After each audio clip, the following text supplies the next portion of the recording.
امام علی علیہ السلام فرماتے ہیں، بیان کرتے ہیں اپنی حدیث میں کہ قیامت میں کچھ گناہ ایسے ہیں کہ جس کی بو روز قیامت میں اتنی ہوگی کہ لوگ اذیت ہو رہے ہوں گے، گناہوں کی بو.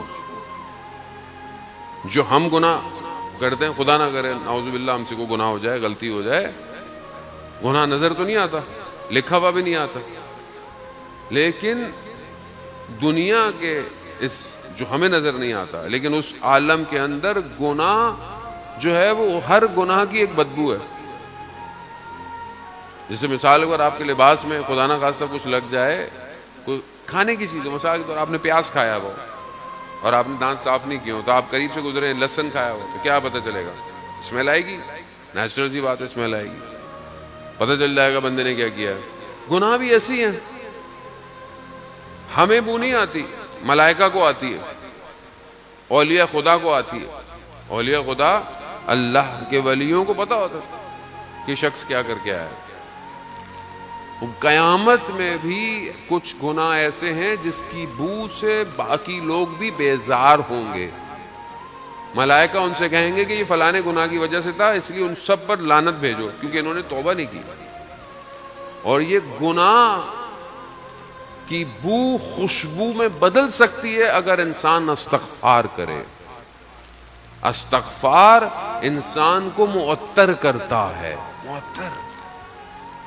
میری زندگی میں کتنا استغفار ہے، کتنی توبہ کرتا ہوں میں. اب بولے مولانا صاحب میں کون سا گناہ کر رہا ہوں؟ بھائی ہر انسان خطا کار ہے، غلطی کرتا ہے، عمل سے غلطی کرتا ہے، کوتاہی کرتا ہے.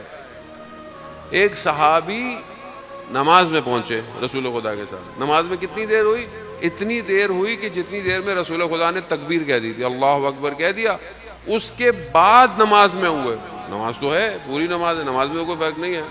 بعد میں انہوں نے کہا کہ یا رسول اللہ، اگر میں ایک غلام آزاد کرا دوں تو کیا یہ جو میری تاخیر ہوئی ہے کیا اس سے یہ کور ہو جائے گی، پوری ہو جائے گی؟ کہا نہیں. کہا یا رسول اللہ 2 غلام آزاد کر دوں؟ کہا نہیں. رسول خدا نے کہا تم اپنی زندگی کے سارے خزانوں کو جمع بھی کر لو تو تم اس ایک تاخیر کو پورا نہیں کر سکتے، ایک تاخیر کو. تو یہ تو صحابی تھے، نماز بھی رسول خدا کی تھی. ہم کدھر کھڑے ہوئے؟ ہم کہاں ہیں؟ ہمیں لگتا ہے ہم نے کچھ کیا ہی نہیں زندگی میں.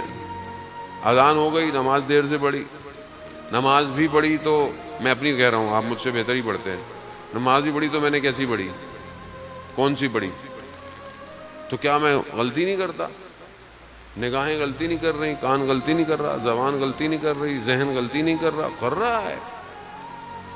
تو استغفار سے معطر ہو رہا ہوں کہ نہیں ہو رہا؟